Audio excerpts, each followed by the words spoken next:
Hey, Danny. Hi, Lance. Merry Christmas, man. Merry Christmas, Happy holidays to everyone out there, no matter what you celebrate. Welcome to our holiday show. And we're happy that you're celebrating it here with us in the Slasher's Paradise. That's right. It's cold outside. Hopefully. Yeah. Anyway. For real, when you would make your list for Santa, okay. Make your list for Santa. Yeah. Well, how about this? It'd be maybe, I don't want to be presumptuous, but would you make lists for Santa? Eventually, yeah, I got there. I mean, did you? I had to. Santa didn't really know my interests as much. Did you put them in the mail? Did you ever put a physical letter in the mail? I don't think so, but I feel like there was a drop box at some point. It wasn't like the mail, but it was like a drop box. You're like, okay, I put that in there. Schools, right? They would be like, hey, bring your Santa letter and we'll make sure it gets there. Yeah, it was almost like a project at school, I think. And then there was a drop box at the school, and that's where my Santa letters went. Yeah. I fully, for at least a couple of years, at least I can remember putting a letter in the mail, we had the mailbox outside. You put the little red flag up. That means that the postman, when he's delivering the mail, he knows to take. And he would take it. You know, I did actually receive a letter from Santa Claus one year. Yes. And it came with, I feel like it was a letter opener inside. And Santa basically said, you're a good boy this year and I'm coming for you. Oh, so, yeah, I actually forgot about that. I just remember that as you were telling your story. You got to reply, huh? Yeah. I guess I probably got the zip code wrong or something. Must have, man. Yeah. I don't know. But I mean, with how overworked the postal's office is during that time, you would imagine that something's just going to get lost. Some get, they slip through the system. Yeah. And luckily that year I got mine. But then, so did you just stop making lists, or would you pray or anything to ask Santa or tell Santa in one way or another? I just put hope in the universe that I would get something I enjoyed. Yeah, maybe. But I have anxiety around Santa at the mall because I would go to the mall and Santa would ask me, what do you want for Christmas? And I would freeze like I was Ralphie Parker from a Christmas Story and I had no idea what a toy was.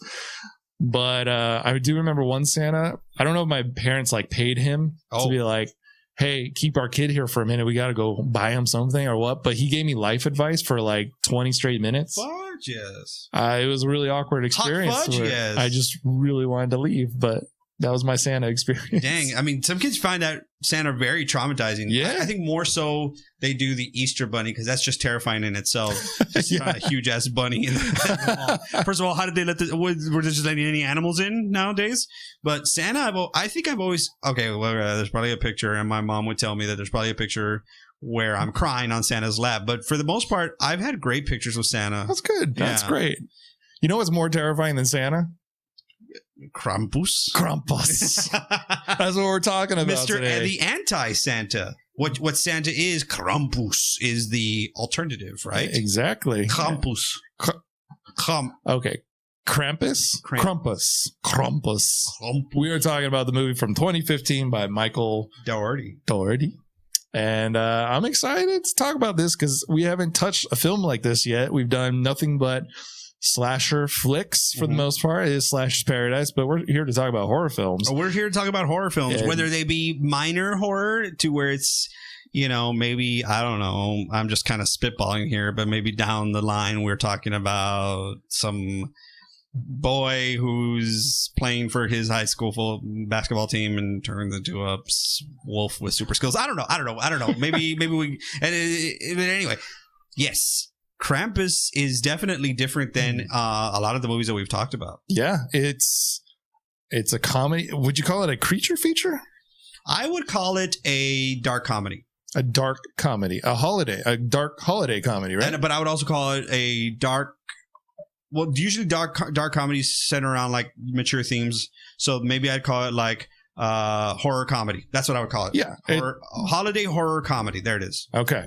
I think there it is. I think that's what I would call it. And these are such a hit and miss for me. I'm not a big comedy guy and especially in the horror world. But if you do it right, I'll be a fan. It rocks. Shaun of the Dead is a horror comedy that's done very well. Yeah. Some would say that there's some funny elements in almost every horror, but if it's a straight up, this is comedy, but with horror as its overall theme, then yes. But yeah, because you laugh in Shaun of the Dead. There's hilarious moments, but it gets pretty dicey when the zombies are attacking. Maybe we'll talk about that in the future. But with Krampus, I think it hits wonderfully some of the hilarious tropes of having family over and holiday shit and stuff like that. It's done so well, but it never relents on the idea that it's a story about the anti-Santa Krampus and all its ridiculousness that could come from it. I mean, what is a Krampus, Lance? What is a Krampus? What does he look like? What is it? He's half goat, partial man sometimes. I mean, there's a lot of different interpretations of him. Most of the times he has hooves, huge hooves. Okay. And a monstrous face, a lot of fur. Mm-hmm. But the face kind of changes in any lore that you go with. The original, I believe, is more of a sharp-toothed goat. So it's like a Sasquatchy as far as the fur is concerned? Sure. No, okay. It's a mix of a lot of different things, but it's supposed to be hideous and terrifying. I know that. And he comes to punish bad children. But the horns are constant. The horns are a constant. It's always a constant with the horns are going back. Like huge goat man. Yes. So it's like so what does he do? Like Santa has his way of punishing you, right? You get cold, right? But what does Krampus do if he's going to punish you? Because he rewards you if you're good by not eating you or leaving. I guess I spoiled it, but you get punished. You get taken. You are the gift for Krampus to take back. And how do you get on Krampus's list? It's more than being naughty, because you're still on Santa's list. It's naughty or nice, but to get on Krampus's list, that's a different story. What do you have to really offend Christmas or not believe in Santa? Yeah, that's it, right? You don't believe in Santa. Well, in this movie, it is, yes. Yeah. I think before it was just bad behavior, and Krampus would come and get you. Krampus essentially is the naughty list, right? But you know what I mean? He's German folklore, right? Yes. Okay, so that's where our attempts to pronounce it earlier, Krampus or whatever. I love saying Kramp. I love rolling the R just because I get a kick digging into it. But it's German folklore, what a way to. We had a kukui growing up. It wasn't around Christmas. I think Krampus is only Christmas, but if you wouldn't listen or you'd misbehave, the kukui would get you. That's right. He would. He was under there. He runs by the door and everything. Right. So Krampus. Go Google, Wikipedia, whatever you need to do to find the actual origins. But this version of him is a very Americanized holiday Christmas version of him. And we get quite a mix of the two. So, Danny, give us our pumpkin spice eggnog with a hint of nutmeg on this one. Oh, spicing it up. Krampus by... Mike Dougherty, who is, from Trick or Treat. Krampus is about a family, two family. Well, it's one big family, but, the cousins and the uncles and everybody's getting together for Christmas. And Christmas is being threatened. There are all the tropes that you would see that would spoil the season. And it's about this family dealing with their own personal hangups to whether they want to celebrate Christmas or not. So Krampus visits them because one boy decides that he is not going to believe in Santa anymore, tears up his Santa's wish list. This is why we were talking about that. Tears it up, and that's, triggers Krampus to come wreak havoc. Krampus and all his minions to wreak havoc on this family and possibly eat them alive or condemn them forever. And that's the movie. That's the movie. And that is me I was trying to keep it, tight. Yeah. But there is such delight from this movie. Yeah. No matter which way I think you just dissect it, you can get so much from this movie. Yeah. The setup of them, the opening scene is like the evilness of us shopping on Black Friday. It's the chaotic scene of everyone running over each other and buying the biggest gift that they can find in the store, which fighting over a TV, fighting over you anything. See that all the time. And now what I'm saying is now that things have been forced to be online because can be shopping in stores and stuff, right, we've at least been able to be subdued from or not subjected to seeing that horror, but it exists, and you see the videos of people. And what I used to work Radio Shack for Black Fridays. I used to work Best Buy for Black Friday. So, so you have it way worse. I mean, people would line up, and they were always very nice as such in my experience. But you see these videos of these they're attacking, and honestly, it's $100 discount. That's the big deal on Black Friday. We have 10 TVs, and they're $100 less than what they're usually, and then those are the first things that are going to sell out, right? And you see this wickedness and this cruelty, but like. It was so, I love the opening. It's beginning to look a lot like Christmas. And the carnage is in slow motion. They're just like attacking each other. And I remember telling you, I was like, yeah, this is cool. But like nobody's attacking each other for like a big pink stuffed bear. You know, like it's usually like electronics.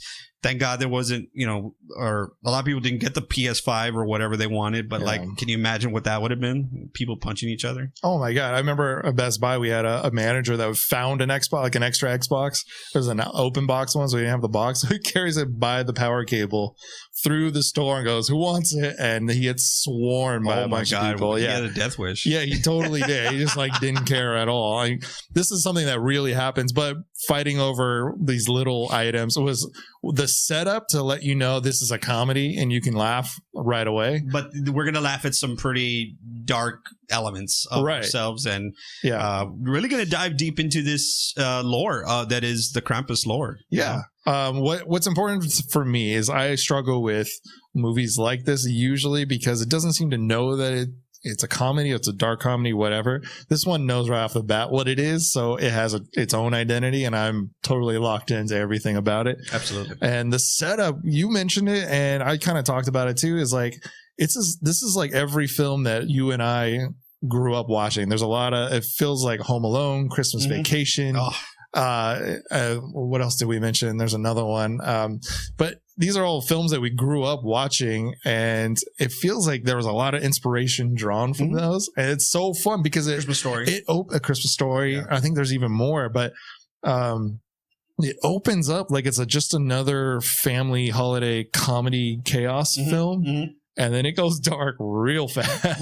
What I love about Mike Dougherty is that he knows exactly what movie he's going to make from the onset. Yeah.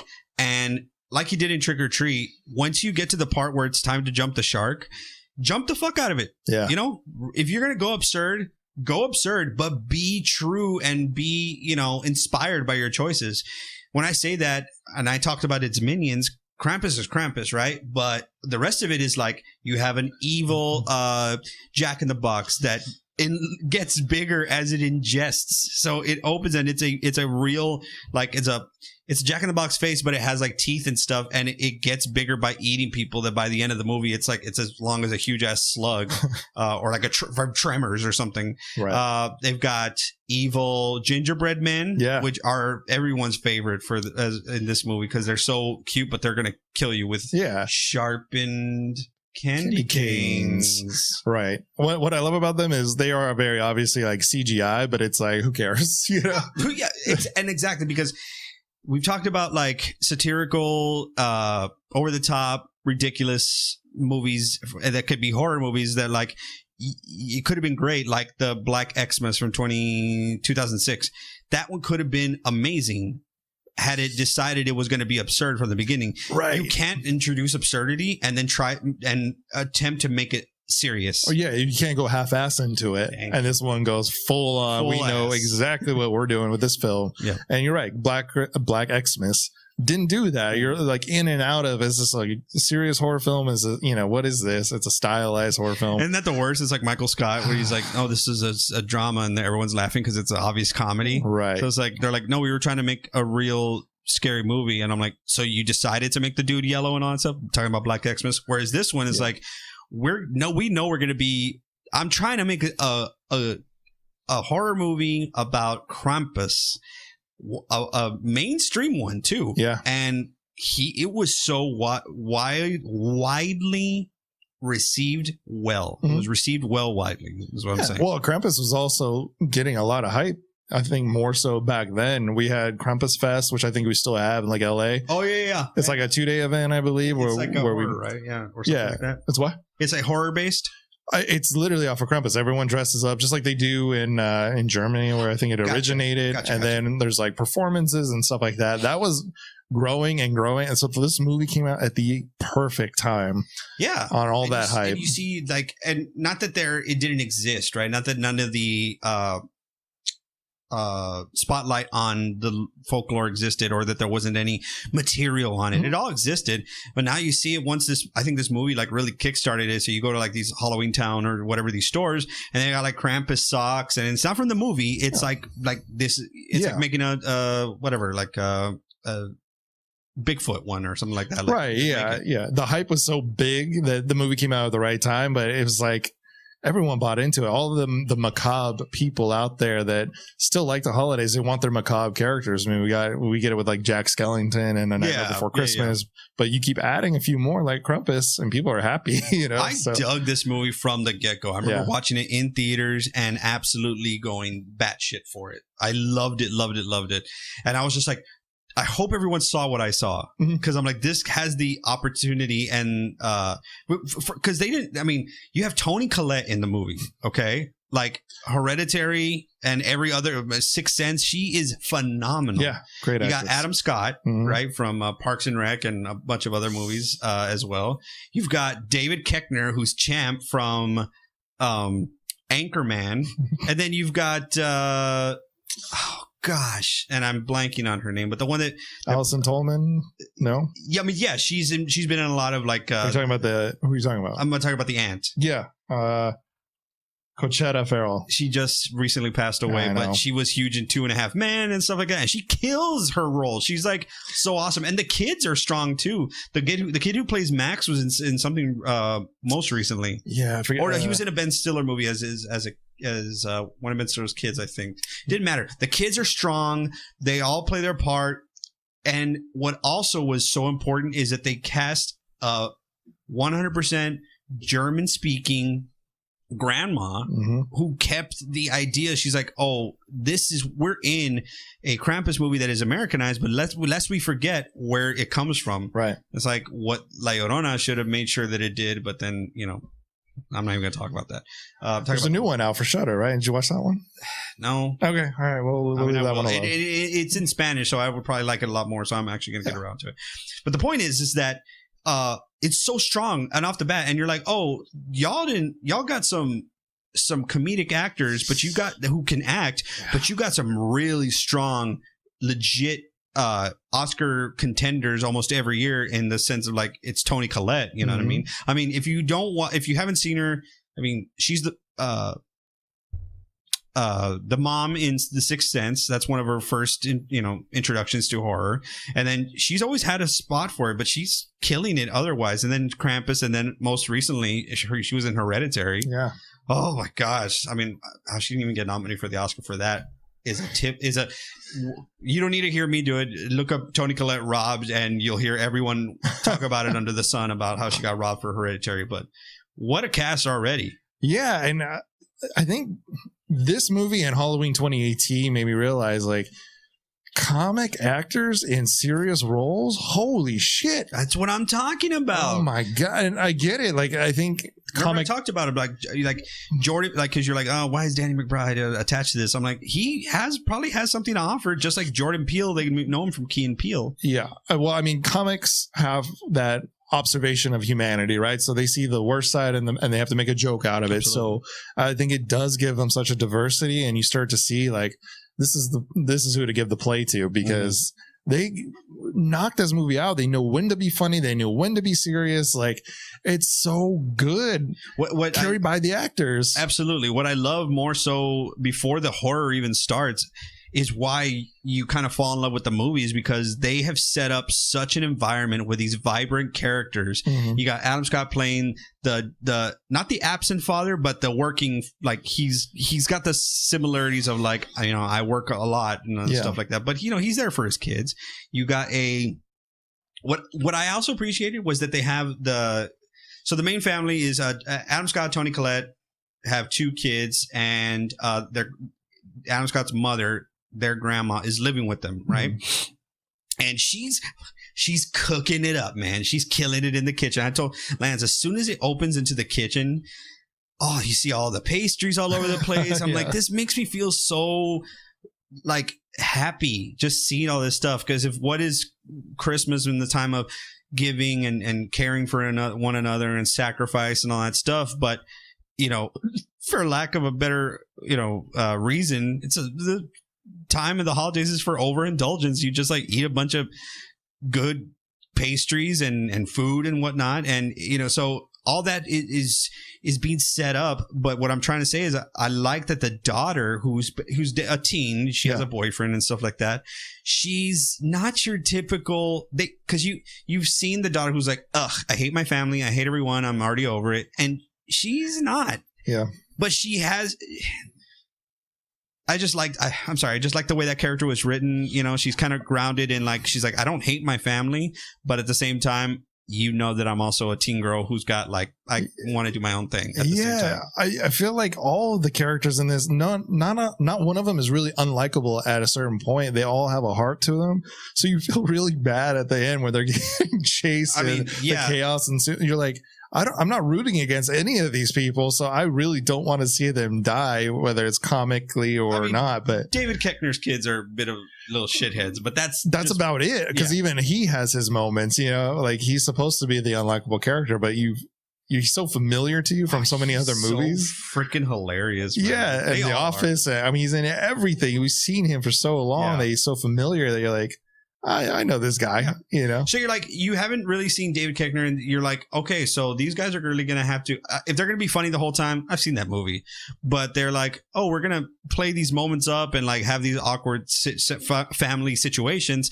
But then when the shit hits the fan, you're like, I would love to see how you guys are going to act in this moment. It's kind of like, I'm excited to see how Chris Rock's going to do in Spiral. Yeah. Because I'm like, I want to see, I haven't seen him. I know he's already done serious roles because he's in Fargo and stuff, but I'm really interested. But it was like so cool, even though it's pretty absurd. Like David Koechner's the one fighting the gingerbread man. Adam Scott's getting attacked by possessed robots and a bear and a stuffed bear, and he says a line that is when used in comedy, in horror movies, you have to, and when used properly, you can kill the entire audience in a good way. And the line is either you got to be fucking or you got to be just kidding me. Yeah. He uses it 3 times perfectly. Gotta be kidding me. You get attacked by a stuffed bear that's got like teeth. You get attacked by like I said, possessed robots or whatever. And the one time that the most popular the most known use of this line is in The Thing, when they see, and we'll talk about that obviously hopefully later, but when they see the thing with the turn into that like spider thing, and the guy turns over and he's like, you gotta be fucking kidding me. Like, we already have established that these toys are possessed and or demon things that are attacking us, but it still doesn't change the fact that there's a teddy bear trying to eat me. Yeah, it totally brings out the comedy of the situation. Like, the person in it knows that this is fucking ridiculous, and you're watching it going, this is ridiculous. But when he says that, I lost my shit. Like, I'm in with you, man. Yeah. Like, it is ridiculous. Like, he even says, like, at the very end, one of them gets plucked out of the window. He goes like, oh, come on. Like, what else is there? It's so fucking funny. When David Koechner jumps on the Jack in the Box, he's like, oh, great. Yeah. He's just, you get everything, because it is terrifying in a sense, because like whether there's dark elves and those things that I've already mentioned, there's like the angel that goes on top of the trees, like attacking, and all these things. But where they never compromise, which I appreciate, is Krampus. Oh. When you see Krampus, he is legit scary looking. Yeah, and you can't make it out really what you're looking at until the very end. And even then, because you see the goat eyes, I think, finally. Right? Yeah, you see his face and you see a good chunk of him, but that's like old school horror films. You don't see the monster until the very end. Well, like Jaws, right? But what we do see is this shadow figure jumping on rooftops. Oof. This blizzard hits them, and the daughter goes out to see her boyfriend, which... Well, so Max is important because he's the son who is having the hardest time, and it sucks because I've been Max. I've been when you remember the holidays a certain way, and then people start getting older, so there's less hanging out and stuff like that. And he's really holding on to Christmas, and you could tell that there's a moment where he's like, "Hey, are we gonna watch Charlie Brown and wrap presents?" Like, and everyone's got to be pulled in their own way.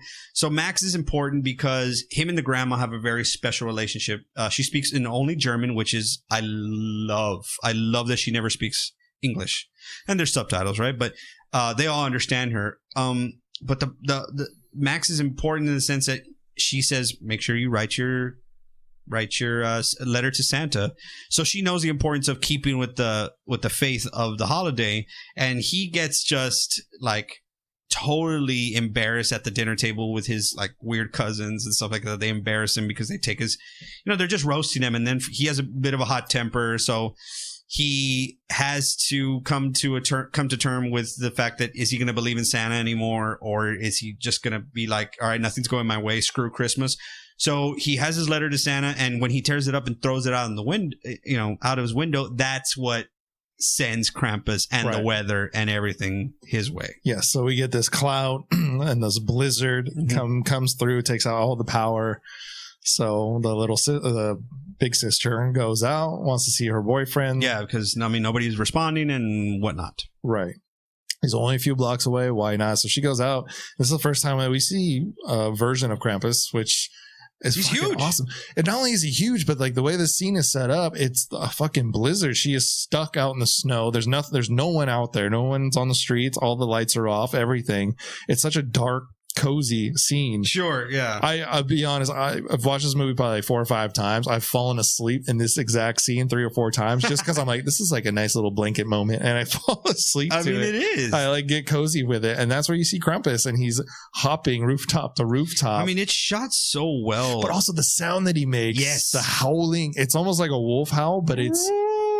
Yeah, but it's got the wind and everything coming with it, and it's a terrifying sound, like a beacon of dread coming your way. And the fact that he's so big that it's like when you get it's like a horse, right? When horses, when they're just like kind of idle and they're walking, you feel like, oh, this horse is going, it's slow and stuff like that. When a horse gets going, there is nothing that is more terrifying than if a horse is running towards you and it tramples you, you're gonna die. Yeah. You know what I mean? So it's like he's like a big horse like a Clydesdale. He's like, oh, I'll get going. You won't like it though, because I only have 1 speed. And it's max. Max speed. So he's jumping rooftop to rooftop easily, in this like suburb. And it's the first time you get to see the figure of Krampus. And when I'm watching the film in the theaters, I had never heard of Krampus. Honestly, really? I had never heard of it. I mean, I was, I told you we had Kukui, and then I didn't know what Krampus was. So I was like, oh, this is interesting. So I didn't know what to expect. I'm like, what? Because he almost looks like his face is like, because he's got the robe, like he could be Santa, but you're like, obviously it's not Santa because it's a huge ass goat man. Right. But yeah, I didn't know what to expect. Yeah, no, it was great. The scene is so interesting because this girl goes under the car and this blizzard, it's only like blues and whites, and that's the only colors you get. It's like hard to see certain points, and this girl's terrified. But remember, we've had a comedy up until this point, almost like a family holiday movie up until this point. But what's good is that once it decides to go horror, it still keeps the comedy tropes because we've already been introduced to the characters. David Koechner's this and his wife, they're like, they're gun-toting Republicans is what they call themselves, so he's got the big truck and the one that you could drive underwater and, you can still breathe and stuff like that. I love the moment because the daughter's missing and she hasn't come back. So Adam Scott's like, hey, can we use your truck or whatever? Or like he asks him about it, and I love it because it reminds. I always love a character that's like the one in Rob Zombie's Halloween. Yeah, it's all right if you want to piss it off. You want to blow its fucking head off. Yeah. So they ask him about his truck. He's like, will it get through the blizzard or whatever? He's like, I could point that thing due east and we'll be storming the beaches of Normandy by the morning. what do you need? I'm like, there's something like, even though you're an asshole in real life, it's when the shit hits the fan that you want that asshole that's got the arsenal of like Bert in Tremors. You're like, thank God you're here. Sort of thing. I love the moment when he hands him the gun. And he goes, right. Yeah. It's heavy. Yeah, that's my wife's. Who knows if some of this shit was improv? Yeah, I mean, it has to be. They're both kings of it. Like, so funny. It was so good, man. And just little things like that, just like little nods to the aunt who we mentioned is just totally kind of like that Geico commercial where you have ants where like these ants are just, oh, what other godforsaken thing are you making for us? Talking to Toni Collette, she's like, trying to make this like eclectic sort of, it's not a traditional Christmas dinner. And it's like, it's not a turkey and it's not a ham. It's like healthy stuff or whatever. So, she's just this like boozing aunt and she just plays that to the T, almost like to the end. She reminds me of the characters from Christmas Vacation, the moms, really. The redheaded mom from Christmas Vacation, where she just has a comment on everything, and you're just like, oh, I don't like her. If she's in your family where you have to tolerate it. She's the one from Grandma's Boy, right? Yes, yeah. She passed away recently too. God. So, but it's just the commentary is like, well, I don't know what you're gonna do, or like big house, hope you can keep it clean. Yeah. That's from the commercial. From the commercial, yes. She makes comments about the Martha Stewart. Like this mom, Max's mom, has gone through so much trouble just to make the holidays special. But it's all store bought. That's the thing, right? But Lance, you've hosted. I've hosted. Yeah. I am huge on this place. Better be spotless if one person's coming over. Thank my mom for that. I always had this. And my mom lives in Texas. I live in California. To this day, this is before, obviously, I met Caitlin.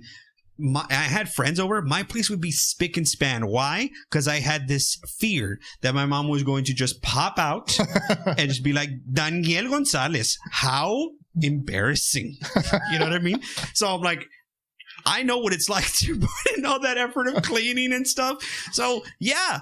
It's a lot when you're hosting. You want to make sure that everything looks good, and just to be shit on, that sucks. So yeah, it's like I'm cleaning this spot that no one is ever going to see. Yet I know that it's clean.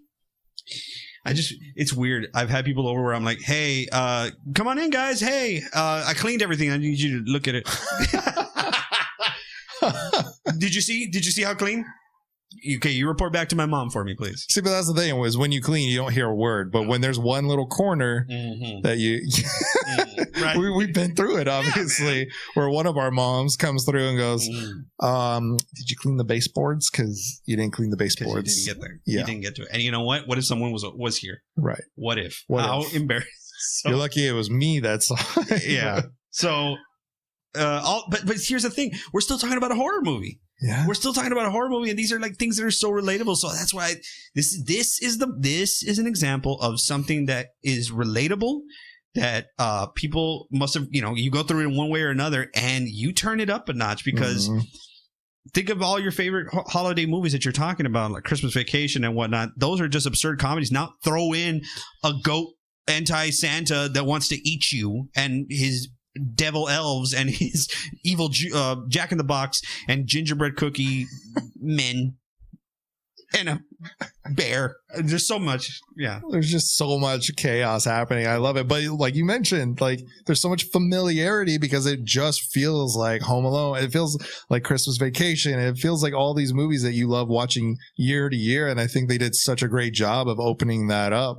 So you're in and you recognize all these moments, and then you add the horror, and it's like, and you add it well. You made a new holiday classic with this one. Like this, if you're a horror movie fan, macabre fan, this is your yearly. What Lance? Your yearly film. Black Christmas is made your yearly. Yeah. Has Krampus made your yearly? I think it's bi-yearly at the moment, but at the same time, if I have the time, it's going to be one that I'm definitely going to go to because it does so much for Christmas. It's what Black Xmas try to do is like, what can we do? Take everything that Christmas is, an ornament, great, we're going to crumble that up in the baby carriage and everything. But this did it well, so I'm like, this is the one I go to. Yeah, you got your the Christmas lights being used as a strangulation device and things like that. But like, yeah, here's an opportunity to use the things that we see in Christmas and not just be like, oh, I step on these ornaments and now they're booby traps like Home Alone, but a little bit more like I wouldn't have never thought to make the Jack-in-the-Box face of a Jack-in-the-Box, but the mouth, the jowls open, and that's how it eats. Like, that's brilliant. Yes, it's so great. But like it's funny because that thing is represented as such a little small box, remember it's just a distraction for the girl, and then Krampus gets her and that thing becomes bigger and bigger and bigger, the thing and grows as much as it eats, and eventually I think that's like their thing, right? They send it in as the infiltration, and after it's eaten everything, then they take it. What's funny is at the end of this thing, there's a playfulness to all these creatures or these possessed dolls and whatnot. There's this. We'll just call them like demon toys and such. Well, they call them his helpers. Oh, Krampus's helpers. So that's what it's like Santa's helpers. So it's like a bastardization of the things that are nice about Christmas. They screw with it. Right. Yeah. And that's great. I mean, that's fantastic. They do such a great job at that. I love that point. So, I mean, the movie obviously just kind of gets going. Like they do a recon mission, which reminds me of Home Alone. You get a little map and they go in, they scope out the area. I'm talking about David Koechner and Adam Scott. Like, and they get attacked. Aren't the snowmen evil too? Or that's where the elves are? There's a snowman outside, but it's just like this. That's kind of one of the first things that you see. It's just kind of sitting out there. Max is like, there's a snowman in our front yard. It's like almost like leaving his calling card. He's like, oh, I'm here. Yeah. I'm going to get you. Yeah. So, there's a cool moment. I mean, we're jumping around a little bit. Like David Koechner fights a gingerbread man, and it's cool because the rest of the house is dark and blue and white. You know what I mean? And he is basically lighting these gingerbread men on fire and fighting them with a shotgun. So it's cool. And they do a slow motion gingerbread man jumping at David Koechner with the sharpened candy cane. I'm like, this is so ridiculous, but it's perfect. It's perfect because he has that hopeless moment of, I'm out of ammo, I can't shoot this thing. Right. And he cowers, and what happens? Who saves the day? The good girl. The good girl. She his bulldog. You cut back and it's you're just enjoying the cookie. Absolutely. That's how I look like whenever I'm eating gingerbread cookies. Just like Loomis. Just like Charles. Loomis. He does this thing where he's getting close where he's turning into a beggar, but you can only deny him so much because he's like, but what if I had like a little piece?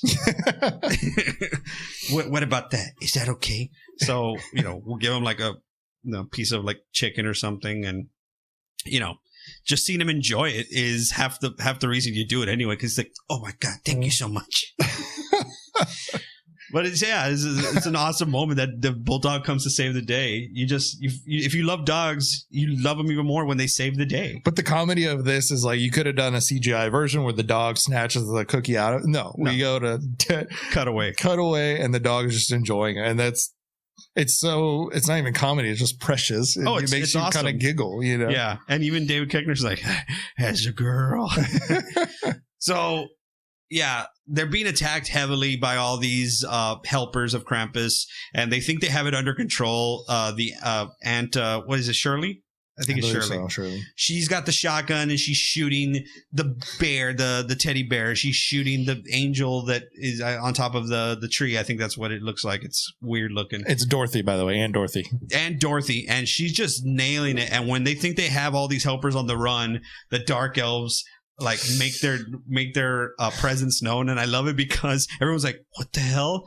And the grandma knows, and she just says in German, she's like, elves. And as soon as she says that, they bust through like a SWAT team. It's so funny. This is like, oh, of course, the elves. I love that part. And the elves are dressed more of the traditional Krampus fest garb. Those masks or whatever. The masks, the whole getup is basically a little more traditional on like what you would see when you celebrate Krampus and all this kind of stuff. So I mean, not that there's any comparison, but like, you know, the Dark Elves in Thor, the Dark World have those like white face masks too. So I don't know. Well, these have a couple different ones, right? And then there's even like a plague doctor looking thing, elf or something. That's right.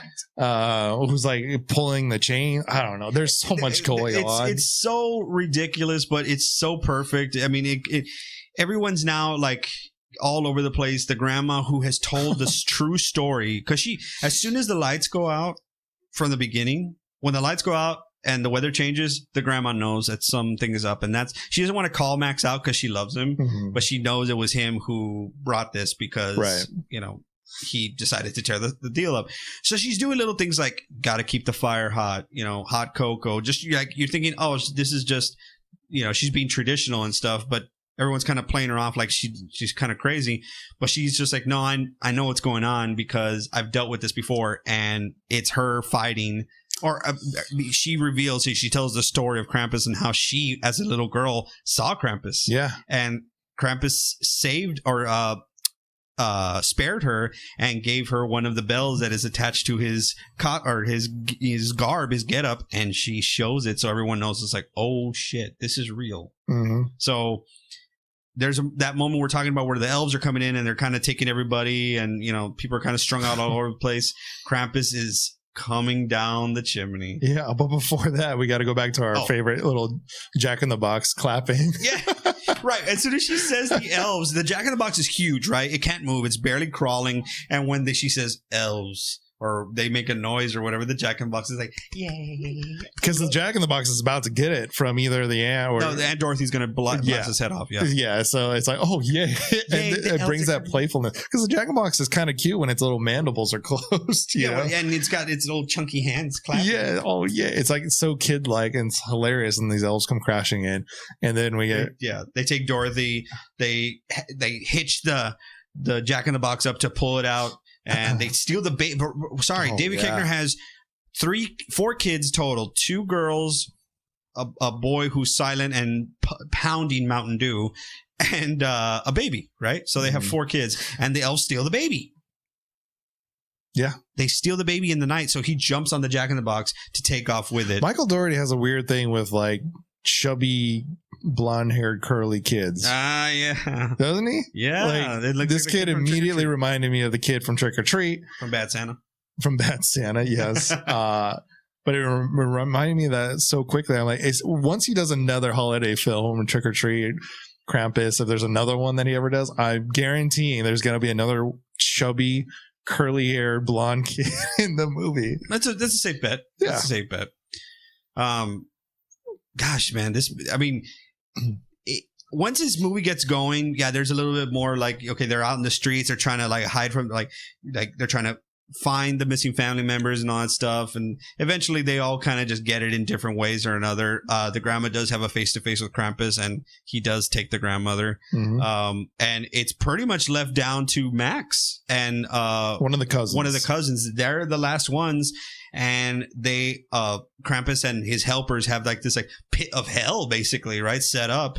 And Krampus throws the cousin down the hole. And Max, you think that he's gonna have this moment when he's face to face with Krampus, right? He's saying like he's like almost like sorry, right? He's repenting or something like that. Or he's like he's like I take it all back. He's trying to if he's trying to be like if he comes to terms with what he did and he says I believe again, maybe it'll be okay. Yeah, well, Krampus gives him the pass, right? Remember, he gives him the bell, right? Well, like he gave the grandma. So all right, Max, you get the pass this time. And Max goes, no, I want my family back. Goes and apologizes straight to Krampus's face. Yeah, and Krampus is like, oh, you want your family back? Oh, I got you. You should have told me. Why did you tell me? So he gets Max, throws him down the pit, right? He laughs at him and then he's like, bye. And he throws him down the pit, and then Max wakes up. It was all a dream. So he wakes up, and everyone's, all of the missing people have been returned. It's beginning to look a lot like Christmas. It's, white. It's a beautiful Christmas morning, which reminded me of A Christmas Story when Ralphie wakes up on Christmas morning. Yeah. This beautiful scene outside, goes tripping downstairs. sees the family all set up. Everyone's happy. Everyone's loving nice each other. To each other. Yeah. It's beautiful. And it's time to open the first present. And isn't it Max who opens it? And he opens the first present and it's the bell. It's the bell. It's the bell from Krampus. And everyone looks directly at it. Because everyone probably woke up from the same dream and was like, okay. And wait, it wasn't a dream. It is revealed as it keeps on zooming out. They are trapped in a snow globe? Snow globe held by Krampus. And where he puts it on a shelf where he has many snow globes all over the place of probably other families that he's locked into eternal be happy Christmas, I guess hell. Yeah. And this was like, I was thinking about this after I watched the film, like what a really scary idea of, okay, you get to relive Christmas Day. Well, that's all you wanted. You get to relive this day over and over again. But imagine realizing what's going on 5 minutes into the whole thing. And now you're stuck. And now like the knowledge of, oh shit, we're stuck in this forever. That's, well, it's like if you told me as a kid, you're like, hey, you'll have to relive Christmas over and over again for the rest of your life. You'd be like, hell yeah, that's awesome. But do they age in this snow globe? Is that where they live for eternity? Is it just their souls? Are they already dead? What's going on? Or was this just a story from all? You know what I mean? Like I loved how it ends because it's like, terrifying. Nobody lives. Love it. Yeah, it's a terrifying. I mean, one thing that we hate always is the dream sequence. You do something so great, and then you tell us it's a dream, and it doesn't matter. You're like, okay. The only place you can get away with that is Nightmare. Yeah, because it's centered around dreaming, right? But this, you don't feel like you've been cheapened. No, quite frankly, you feel. If you're empathetic, you feel terrible for that situation. You're like, oh my God, can you imagine being locked in that snow globe for the rest of eternity? Like, and all you had to do, and I love that and basically the movie finishes, and that's Krampus. But and we skipped over a few because I think we just love this movie so much. We really want you guys to enjoy it too. And if you have enjoyed it and seen it before hearing this, you obviously know what we're talking about. But also, I love what the grandma says about when Max asks her, do you believe in Santa still? Do you still believe in Santa? Oh, yeah. And she says, I believe in in the spirit of Christmas, which I think is believing in Santa, and then she talks about that it's, the season of caring and giving to others and sacrifice. And when she says that, you can see that she kind of stops, and that's her little peek into the future that she's like, stuff is gone. She's gone through stuff. Because imagine if you were Max and you were like, okay, I'm just going to grow up without a family or whatever, I'm going to like try and live and create, because that's what she did. Her whole family was taken from her and she was spared, and then she lived the rest of her life. Right? So he would have to do that and create his own memories or his own new family. He wouldn't have anybody. So that's been her whole life. So there's that like wisdom, but it's almost like, listen, I think there's a huge message. It's obviously listen to your elders and, don't be afraid to believe in the fun stuff for as long as you want.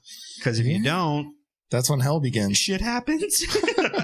Yeah, like nobody does anything that's terrible in this film. They all get punished so terribly. I mean, honestly, like he's not like Adam Scott's character is not a terrible dad. He's just like, I think everyone is just kind of lost sight of Christmas, and that's the idea, and that's what you're making at the end of the day is a Christmas movie about Krampus, and Krampus is there to get you if you are a non-believer. Yeah, but again, they did such a great job of setting this up as a holiday film where you have hope almost for the family. Oh, this is all going to be a dream. Oh, he's going to make a deal with Krampus. Oh, he's going to get out of this somehow. It's going to be, everything's fine, and everyone's going to come back and hug at the end. And they give you both where it's like, yeah, they do forever. If it ended with, oh, it was all a dream, let's make sure we're good to each other, it would have been all right. Like, I think it's because of its book.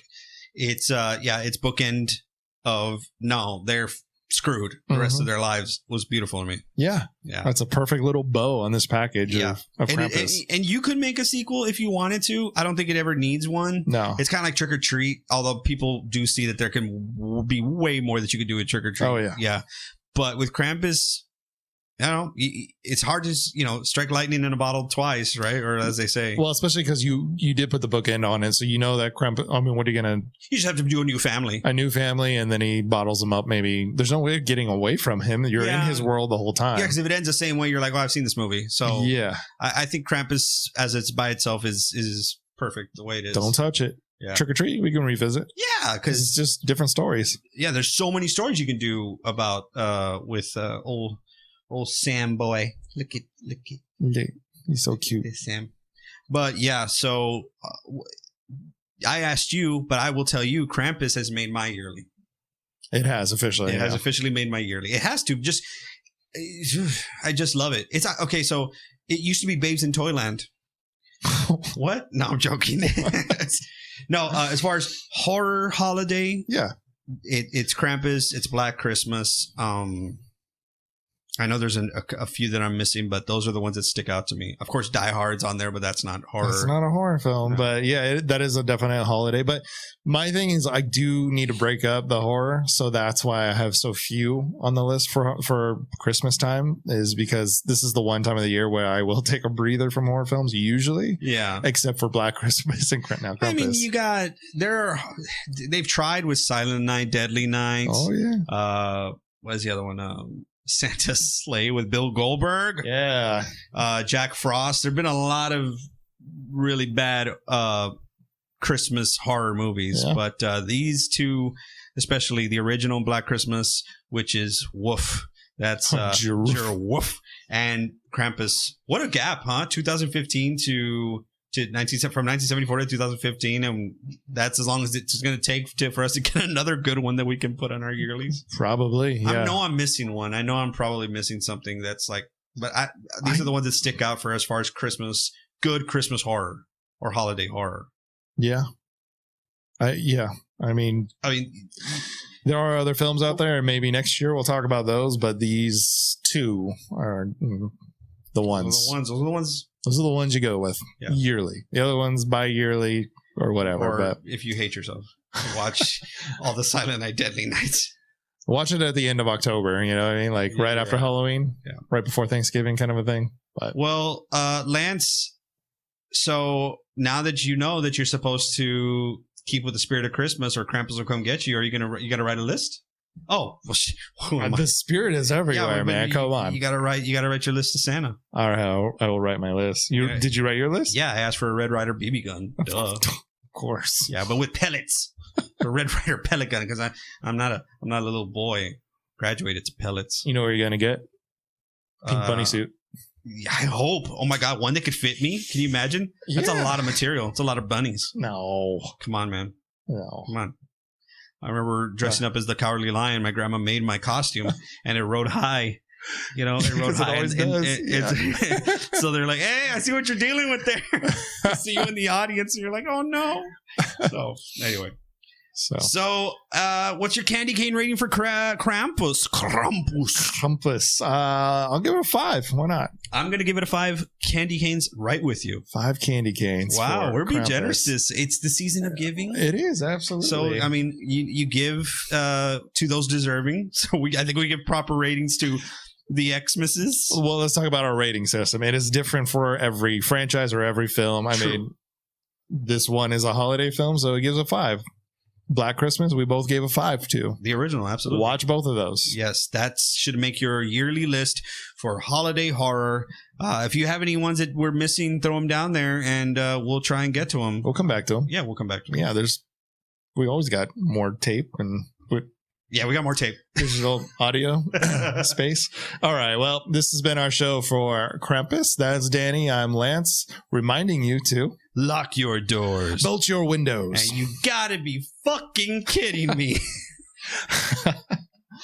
Join us next time in our Slashers Paradise. Happy holidays. Merry Christmas. I hope you get everything you wanted on your list. Write Santa. Write Santa. It's not too late. You got a few days. Right, Santa. Right. Feliz Navidad. Bye.